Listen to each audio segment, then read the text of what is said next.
श्री ब्रह्मा जी कहने लगे, हे रुद्र, रथ को धीरे धीरे सम मार्ग पर चलाया जाए जिससे रथ को धक्का आदि ना लगने पाए।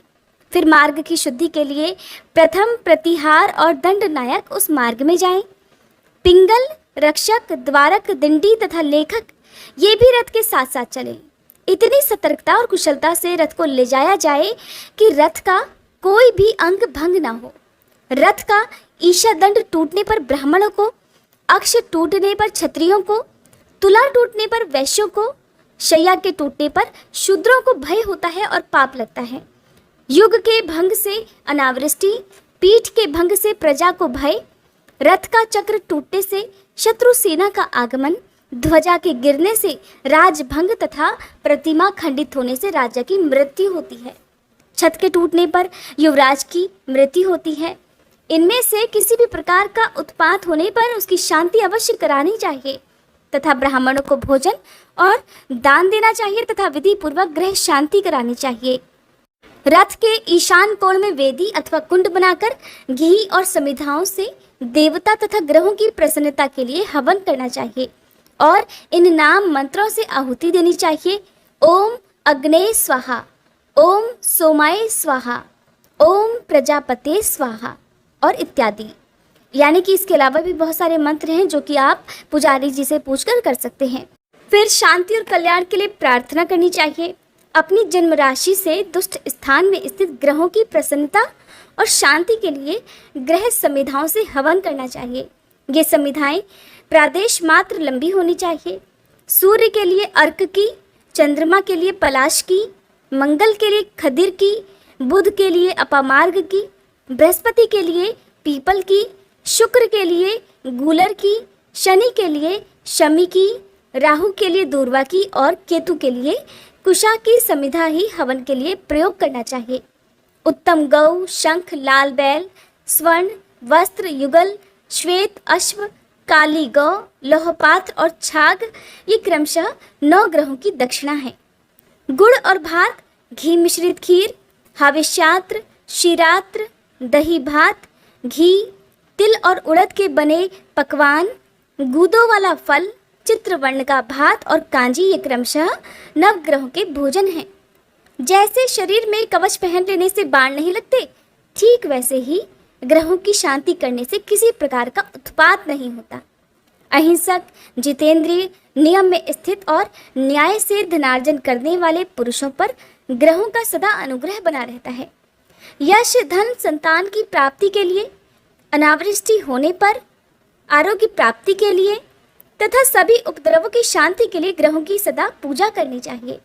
संतान से रहित, दुष्ट संतान वाली, मृत वत्सा, मात्र कन्या संतान वाली स्त्री, संतान दोष की निवृत्ति के लिए, जिसका राज्य नष्ट हो गया हो वह राज्य के लिए, रोगी पुरुष रोग की शांति के लिए अवश्य ग्रहों की शांति करे, ऐसा विद्वानों ने कहा है। ग्रहों की प्रतिमा ताम्र, स्फटिक, रक्तचंदन, स्वर्ण, चांदी, लोहे और शीशे आदि की बनवाकर अथवा इनके चित्र का निर्माण कराकर जिस ग्रह का जो वर्ण हो उसी रंग के वस्त्र और पुष्प उन्हें समर्पित करे। गुग्गल का धूप सभी को अर्पित करना चाहिए। नवग्रहों के मंत्रों से एक एक ग्रह के नाम से समिधा, घृत, शहद, दही की 108 अथवा 28 आहुतियां दें और ब्राह्मणों को भोजन कराएं। फिर उन्हें यथाशक्ति दक्षिणा भी दें। जो ग्रह जिसके गोचर अथवा कुंडली में दुष्ट स्थान पर स्थित हो उसे उस ग्रह की यत्नपूर्वक पूजा करनी चाहिए।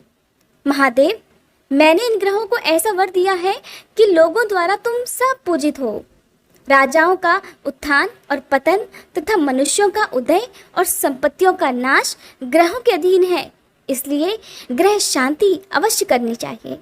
ग्रह गाय, राजा, गुरुजन तथा ब्राह्मण पूजन करने वाले व्यक्तियों को सब प्रकार का सुख प्रदान करते हैं और इनका अपमान करने से मनुष्य को अनेक प्रकार के दुख भी मिलते हैं।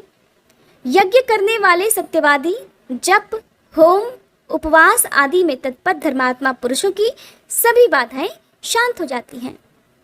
इस प्रकार से शांति कर रथ को पुनः चलाना चाहिए और शेष मार्गों में घुमाकर अपने स्थान में पहुंच जाने पर रथ में स्थित देवताओं की पूजा करनी चाहिए। उत्पात होने पर ग्रहों की शांति के समान ही रथ में स्थित सभी देवताओं की भी पूजा करनी चाहिए। ऐसा करने से सभी तरह के उत्पातों की सब प्रकार से शांति हो जाती है। दुष्ट ग्रहों की शांति के लिए ब्राह्मणों को तिल प्रदान करें अथवा घी के साथ तिलों का हवन करें और फिर देवताओं को धूप दे। तिल देवताओं के लिए स्वाहा रूप अमृत, पितरों के लिए स्वधा रूप अमृत तथा ब्राह्मणों के लिए आश्रय स्वरूप कहे गए हैं। ये तिल कश्यप के अंग से उत्पन्न हुए हैं और देवता तथा पितरों को अति प्रिय हैं। स्नान, दान, हवन, तर्पण और भोजन में परम पवित्र माने गए हैं। इस प्रकार ग्रहों और देवताओं का पूजन कर भगवान सूर्य की प्रतिमा को रथ से उतारकर मंडल में स्थापित करें। फिर विघ्न बाधाओं की शांति के लिए दीप, जल, जौ, अक्षत, कपास के बीज, नमक तथा धान की भूसी से आरती कर पत्नियों सहित सूर्य नारायण को वेदी के ऊपर स्थापित करें। वहां पर 10 दिन तक उनकी विधिवत पूजा करें।